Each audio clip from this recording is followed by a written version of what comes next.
I sat alone in the restaurant, gently swirling my glass of water, listening to the hushed whispers of the waitstaff as they stole glances in my direction. For the third time that evening, Kevin, the server, approached with a hesitant smile. "Ashley, would you like to order anything else?"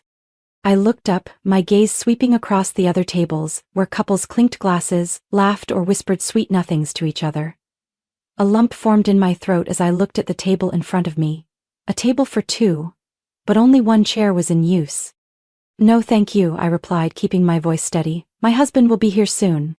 The words rang out like a blatant lie, one that even I didn't believe. I had been sitting there for nearly 3 hours, since 6 p.m., yet Ethan was nowhere to be seen. The last time I checked my phone, there was only one message from him, sent an hour ago. "Stuck in traffic. Don't wait. Don't wait." Not, "I'm sorry," not, "I'll be there soon," just a casual command. As if I were nothing more than an afterthought in his life. I smoothed down the navy blue silk dress I had carefully chosen that morning, remembering how Ethan once said blue made me look a bit more refined. A comment that sounded like a compliment but was really just a lukewarm observation, as if I needed to try harder to meet his standards. The glass of water in front of me was empty, the melted ice leaving faint streaks along the rim. I could leave right now. Anyone with self-respect wouldn't wait this long, but after 12 years of marriage, I had grown used to putting Ethan before myself. Used to waiting for him, adjusting my schedule to fit his, playing the role of the perfect wife whenever he needed. I was about to ask for the check when the restaurant doors swung open, a rush of cold air following as Ethan walked in. He wasn't alone. Beside him were 3 colleagues, Ryan, Jessica, and Paul, all still dressed in business attire, their hair neatly styled, their expressions confident. Not one of them looked like they had just endured a traffic jam. Ethan strode toward my table, his eyes flickering over me with something akin to amusement, no trace of guilt, no sign of remorse. He turned to his coworkers and smirked. "See, I told you she'd still be here. Like a devoted wife." Ryan chuckled, Paul shook his head in amusement, and Jessica covered her mouth with a giggle. Everything froze for a moment. A tightness gripped my chest, each of Ethan's words slicing through my dignity like a blade. No apology, no regretful embrace, just a cruel joke at my expense, right in front of his colleagues. The atmosphere in the restaurant shifted. A few nearby diners glanced in my direction, their expressions a mix of curiosity and pity. Kevin stood still for a second, his eyes filled with something like concern, but he didn't know how to help. Ethan pulled out a chair and sat across from me, his smug smile unwavering. "Why didn't you order first?" he asked, as if nothing had happened. I stared at him. A strange feeling stirred within me, something that had been dormant for far too long. Anger, disappointment, and a sudden, undeniable clarity. I no longer wanted to answer him. I no longer wanted to waste another second being the background to Ethan's spectacle. Taking a deep breath, I pushed aside the ache in my chest. I called Kevin over, picked up the menu, and looked Ethan straight in the eye. "I think I'll have a glass of wine," I said, my voice light but loaded with meaning. Ethan raised an eyebrow, puzzled. But I understood. I had waited long enough. I took a slow sip, the slight bitterness of Cabernet spreading across my tongue, but inside I felt nothing at all. Ethan was busy texting in his work chat, barely acknowledging my presence. Across the table the chair was now occupied, but I still felt as if I were alone in a room full of strangers. I set my glass down, my fingers tightening slightly against the fabric of my dress. A part of me wanted to stand up, to say something, to reclaim my dignity. But I knew Ethan would only scoff, would tell me I was too sensitive, like he always did, and the people around us would continue to watch me with quiet sympathy. No, I wouldn't let this end the way he expected. I stood up, slowly, deliberately, as if every movement was calculated. Ethan barely glanced up, uninterested. "Where are you going?" he asked, eyes still fixed on his phone. "I'm going to the restroom," I said, my voice strangely calm. He merely nodded, not even bothering to look at me. I turned and walked past the rows of tables, ignoring the glances from the waitstaff. They knew I had been left waiting for 3 hours. They knew I had been humiliated. And now, they were about to witness something they probably hadn't seen before. The door to the restroom closed behind me, sealing me off from the noise of the restaurant. I leaned against the sink, staring at my reflection in the mirror, My makeup was still intact, my lipstick only slightly faded, but my eyes looked exhausted beyond belief. I didn't recognize myself anymore. 12 years. 12 years spent devoted to Ethan, sacrificing everything to be the wife he wanted, abandoning my own plans, putting my career on hold, moving from city to city for his job. I had lived for Ethan, for this marriage. And in the end, I was nothing more than a joke. I reached for my phone and opened my banking app. Ethan had never paid much attention to our finances. He always assumed I would never touch his money for anything personal. But he forgot one thing. I was the one who managed our credit cards. I tapped on my airline app. A first-class flight, a destination far enough away that I could finally breathe. Rome. I hesitated for a second. I had once dreamed of Rome when I was younger. When I was still a girl full of ambition and passion for culture, art, and Italian cuisine. I had wanted to walk along its ancient cobblestone streets, to taste food crafted by true artisans. But I had put that dream aside to follow Ethan to the cities he wanted. Not this time. I booked the earliest flight, 11 p.m., just over 3 hours away. I entered Ethan's credit card details, paused for a brief moment before hitting confirm. Then, I took a deep breath and pressed my finger to the screen. Confirmation message received. A one-way ticket to Rome. I turned off my phone, slipped it into my purse, and calmly opened the door. The restaurant was still bustling, but I no longer cared. Ethan was still at the table, eyes glued to his phone. A fresh glass of wine sat before him, his colleagues now gone. He hadn't even noticed how long I had been gone, nor did he sense the shift in me. I bent down, took a small wallet from my purse, pulled out a few bills and placed them on the table. "What are you doing?" Ethan asked, finally tearing his eyes away from his screen. "I'm leaving," I said calmly, my voice devoid of any anger. Ethan scoffed, leaning back in his chair. "Oh, come on, sulking again? Ashley, you know how I am. That was just a joke. You're overreacting." I looked straight at him, and for the first time in years I saw him clearly. No admiration, no desperate search for a reason to forgive, just a simple truth. Ethan had never truly respected me. I smiled, but it didn't reach my eyes. "You're right," I nodded slightly. "I've been overreacting for 12 years. Without waiting for a response, I turned and walked away. I didn't look back. Outside the restaurant, the late-night air carried a soft chill. I pulled my coat closer around me and hailed a taxi to the airport. My phone buzzed repeatedly in my purse, but I didn't need to check to know who was calling. Ethan wouldn't panic right away. He'd call a few times, send a couple of messages, but then assume I was just sulking and would be back tomorrow. He had no idea that this time I was truly leaving. And there would be no tomorrow for this marriage. The plane touched down on the runway in Rome, bringing me into a world entirely unfamiliar yet full of promise. I took a deep breath, taking in the air. It was warmer than I expected, filled with the rich aroma of coffee and a light breeze carrying the scent of ancient cobblestone streets. I had no plans, no one waiting for me, no idea where to go next. But I was free. The feeling was so foreign that it took me a moment to realize. This was the first time in 12 years that I didn't have to wait for anyone, report to anyone, or fear disappointing anyone. I walked through the airport, pulling my small suitcase behind me, the only thing I had managed to bring in my hurried escape. I found a taxi stand and hesitantly spoke the Italian I had picked up from movies. A small hotel, but not too touristy, a place where real Italians live. The driver, a middle-aged man with a friendly smile, nodded. "I know a place." He drove me through narrow, stone-paved streets, past scooters weaving through traffic, cafes with tiny tables squeezed together, and elegantly dressed people chatting in a language I didn't fully understand, but instantly loved.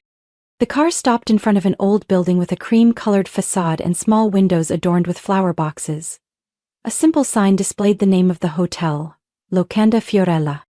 I stepped into the reception area, where an elderly woman with neatly pinned silver hair stood behind the desk. "Buonasera," she greeted me warmly, her kind eyes studying me. I hesitated, then suddenly remembered something. I didn't want to use the name that had been tied to Ethan, the name I had heard for 12 years as part of a life I no longer wanted. "Ashley Bennett," I said, using my maiden name. She smiled. "Benvenuta, Ashley." She led me to a small but spotless room with a balcony overlooking the street below. When I opened the window, a light breeze drifted in, carrying the laughter of passers-by and the scent of pizza from a nearby trattoria. I sat on the edge of the bed and let out a deep sigh. I had really left. The next morning I woke up late. For the first time in years, I wasn't rushing to make breakfast for anyone, checking Ethan's schedule, or worrying about whether he was pleased. I went downstairs and stepped into the cafe on the corner. A young waiter with curly hair greeted me with a smile. Un café? Un cornetto, per favore? He nodded and quickly brought over a small espresso and a perfectly crisp croissant. I took a sip, the bold bitterness of the coffee spreading across my tongue, and unexpectedly, I smiled to myself. I used to love strong coffee, but Ethan always complained that it was too intense, so I had spent years drinking watered-down lattes. But this was what I truly liked. I was remembering who I was. That afternoon I wandered through the small streets, running my fingers over the old stone walls, admiring shops selling handmade pasta, and tiny bookstores with Italian novels neatly lined on wooden shelves. I stopped in front of a small restaurant where the scent of garlic and tomatoes drifted from the kitchen. A woman was adjusting a stack of tablecloths by the entrance. She looked up and I froze. Ashley? That voice, that face, it was Natalie, my college friend. The one I had once planned to open a restaurant with. But when Ethan got his first job in New York, I had abandoned that dream to follow him. And Natalie? She had taken her own path. Oh my God, it's really you! Natalie set down the tablecloths and rushed over to hug me tightly. I laughed, feeling as if I had just reunited with a part of my past, a part that Ethan had taken away from me. She pulled me inside the cozy little restaurant, introducing me to the chefs, the servers. What are you doing in Rome? She asked. I took a deep breath, then let my shoulders relax. Starting over. That evening, Natalie invited me to dinner at her restaurant. As the plate of pasta was set before me, I saw the excitement in her eyes as she talked about her work, how she had fought to open this restaurant, the struggles and triumphs she had been through. Do you still love cooking? Natalie asked after we raised our glasses in a toast. I hesitated. When was the last time I had truly cooked a meal with all my heart? I remembered the long nights spent preparing flawless dishes for Ethan's dinner parties. But that had never been about the joy of cooking. I looked down at the food in front of me, then back up at Natalie, nodding slowly. I think I do. Natalie smiled. Then why not start over? That question lingered in my mind even as I walked back to my hotel that night. I had run away from a marriage that had lost its meaning. But maybe I wasn't just running away. Maybe I was finding myself again. I sat at a small cafe on a cobblestone street in Rome, my laptop open in front of me, the screen still blank. I had spent days thinking about Natalie's words. About whether I still had a passion for cooking. The answer, no matter how much I tried to avoid it, had always been clear. I had never stopped loving food. But I had let that passion fade into the background for 12 years. Natalie had suggested I try working in her restaurant, not as a chef, just in the kitchen, no pressure. You don't have to decide anything right now, just step into the kitchen, feel its rhythm again. Who knows, you might find yourself there. I had agreed, and tonight, I would step into a professional kitchen for the first time in over a decade. I arrived at La Tavola di Sole an hour early to get familiar with everything. The kitchen opened before me, not large but neatly organized, filled with the aroma of garlic and simmering tomatoes. Ashley, Natalie waved me over. Are you ready? I took a deep breath and nodded. I haven't forgotten. She laughed and handed me a crisp white apron.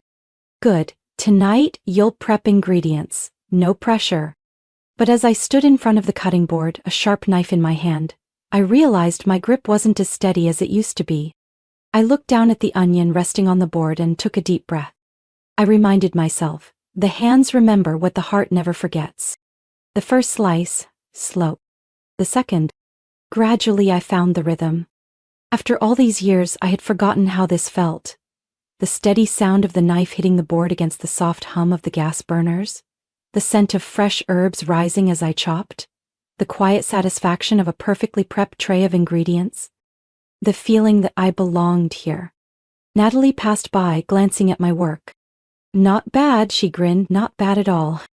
That night, I stood in the corner of the kitchen, watching the dishes I had helped prepare being served. Fresh pasta, seared salmon with orange glaze, Tiramisu dusted with cocoa like an edible masterpiece. I watched as diners took their first bites, closing their eyes to savor the flavors. It had been so long since I had felt this joy, the joy of making people happy through food. As the restaurant quieted down, Natalie pulled me aside and poured me a glass of wine. "How does it feel?" I leaned back in my chair, taking a sip. "Like I'm waking up from a long sleep." Natalie smiled. "Then why don't you write about it?" I looked at her, surprised. "Write? Yes, you were always great at describing flavors. You could write about your journey, about finding your passion again." I had never considered that, but the idea lingered in my mind all night. The next morning I sat at the same cafe, opened my laptop and stared at the blank screen, before placing my fingers on the keyboard. I had forgotten how much I loved cooking. But Rome woke me up. This is my story, the story of a woman who spent 12 years being the wife of a man who didn't deserve her, and is now rediscovering herself in every slice of the knife, every bubbling pot of broth, every crisp bite of pastry. I paused, reread the first lines. Then I kept writing. I named my blog The Runaway Chef. A runaway chef finding herself again. I was sitting in my usual small cafe in Rome, the morning sunlight streaming through the window, casting warm streaks across the table. My laptop was open, but my mind wasn't fully focused on my latest piece for The Runaway Chef. Since starting the blog, I had received hundreds of messages from other women who had also lost themselves in relationships that had dimmed their own light. I wasn't alone. I had never been alone. But this morning, a different message had pulled me back to reality. Ethan had found me. A text from Claire, my younger sister, had arrived early this morning. "Sis, Ethan just showed up at Mom and Dad's. He was furious when he found out you withdrew from the joint account and used his card. He's been talking to a lawyer, be careful." I gripped my phone tightly. I had known this day would come, but I hadn't expected it to be this soon. I looked up and met Natalie's gaze from behind the cafe counter. She frowned as she studied my expression. "You okay?" she asked, pouring more coffee into my cup. I set my phone down, trying to steady my voice. "Ethan knows I'm here." A flicker of understanding crossed Natalie's face. "Do you think he'll come?" I shook my head. "I don't know. But I have nothing left to say to him." I spent the rest of the day in the kitchen at La Tavola di Solo, the restaurant Natalie managed, keeping myself busy. The rhythm of the kitchen grounded me, the steady chopping of knives against the cutting board, the sizzle of oil in the pan, the fragrant aroma of garlic and basil. I thought I had pushed Ethan from my mind, until the restaurant started winding down for the night. The door swung open and he walked in. Ethan stood in front of me, dressed in a dark suit, looking just as he always had, but there was something in his eyes that made me immediately wary. "Ashley," he said, and just that one word sent a chill down my spine. Natalie stepped up beside me, her eyes sharp with concern. "You okay?" I took a deep breath, nodded, and faced Ethan. "What are you doing here?" My voice was unsettlingly calm. Ethan smiled, but it wasn't warm. "I came to bring you home." I crossed my arms. "I don't have a home there anymore." His smile faded slightly as he pulled out a chair and sat down across from me, as if this were just a normal conversation between husband and wife.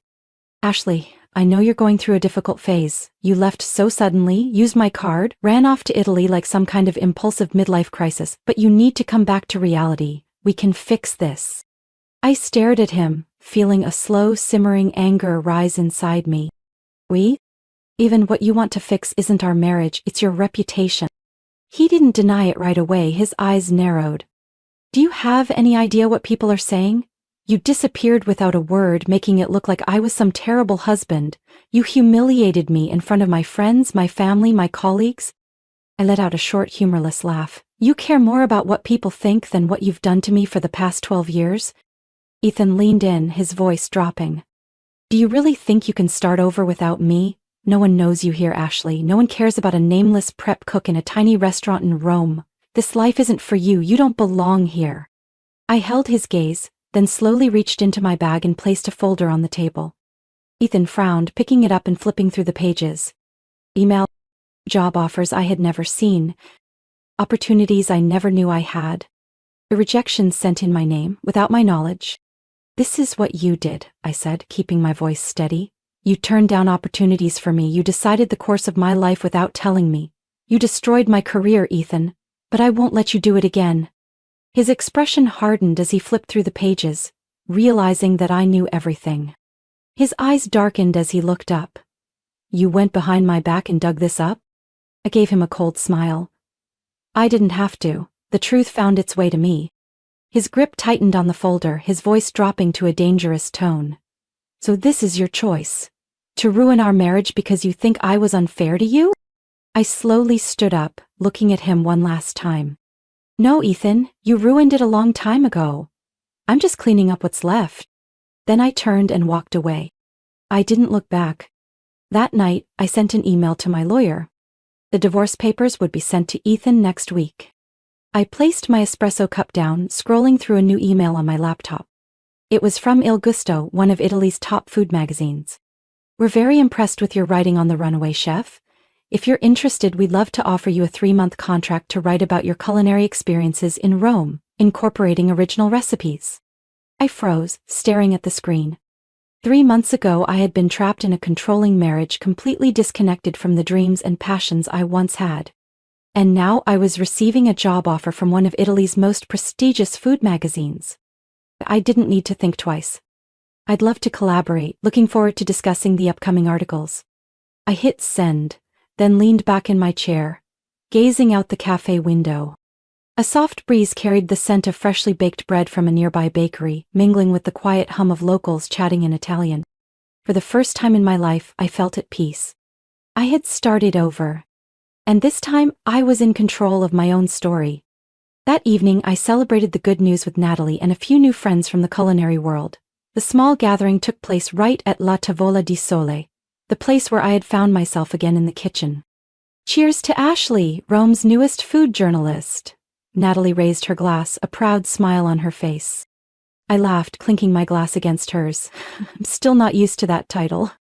But you deserve it, a voice chimed in from across the table. Luca, a talented young chef I had met while working at the restaurant, looked at me with sincerity in his eyes. You have a way of writing that makes people taste the flavors through your words. Not everyone can do that. I smiled softly. I had once thought I had lost the ability to truly experience food with all my senses. But I hadn't. It had always been there, just waiting for me to awaken it. That night I went home with a light heart. I had found a piece of myself again, but this journey was only beginning. The following weeks passed in a whirlwind of new experiences. I spent my days exploring hidden trattorias tucked away in quiet alleyways, talking to local chefs, jotting down traditional recipes and the stories behind each dish. My blog, The Runaway Chef, was gaining traction. My articles were being widely shared, and then, an unexpected email arrived. From Alessandro Rossi, one of Italy's most renowned food critics. I truly enjoy the way you write about flavors and dining experiences. If you're available, I'd like to invite you to an exclusive gathering of critics and chefs next week. This could be a great opportunity to expand your network in the culinary world.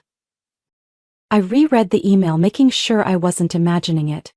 Alessandro Rossi was a big name. An invitation from him could open countless doors. I clicked reply without hesitation.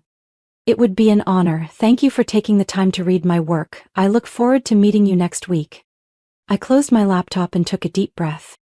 3 months ago, Ethan told me I couldn't succeed without him. Now, I was building a career he never believed I was capable of.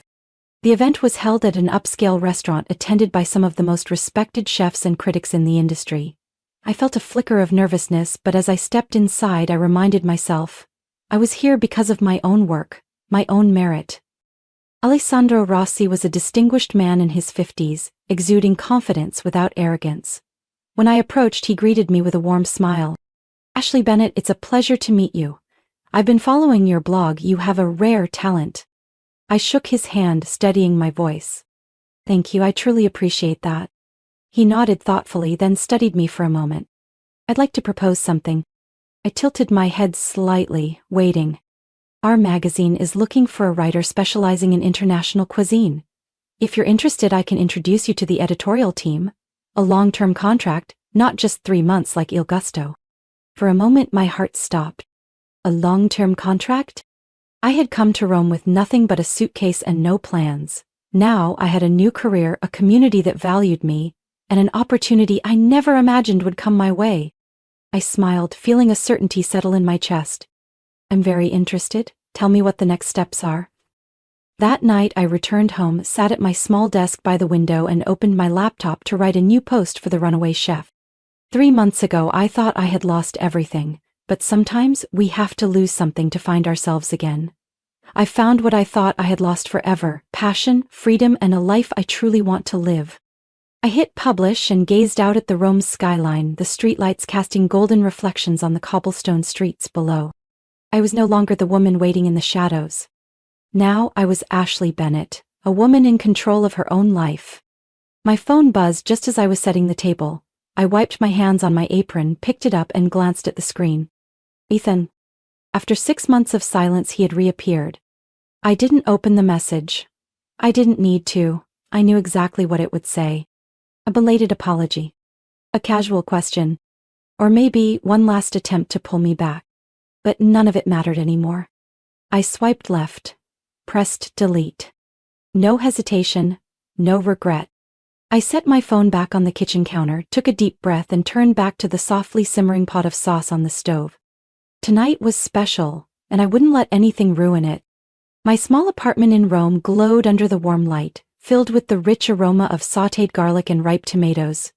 I had spent the afternoon preparing this dinner, a celebration for the family I had chosen for myself. I adjusted the tablecloth, arranged the white ceramic plates, and poured wine into delicate glass goblets. These little details, these simple moments. Once they were things I had never dared to dream of when I was Ethan's wife. Back then my life revolved around him, his parties, his guests, the people he wanted me to impress. But tonight I was living my life. The doorbell rang and I smiled as I opened it. Natalie was the first to step in, holding a bottle of Italian wine and wearing a radiant smile. "You've really become an Italian chef now, haven't you?" she teased, inhaling the delicious scent filling my apartment. "Not quite," I grinned, "but I have found myself again through every dish I cook." Luca and Alessandro arrived next, carrying a fresh loaf of bread from the famous bakery down the street. "Ashley, you should open a restaurant," Alessandro said, glancing around my kitchen, filled with carefully chosen ingredients and well-used cookware. I laughed. "No, I still love writing too much." "Then a cookbook?" Luca suggested. I paused, considering the idea. A cookbook filled with stories of my journey, recipes I had learned along the way. Maybe that was the next step.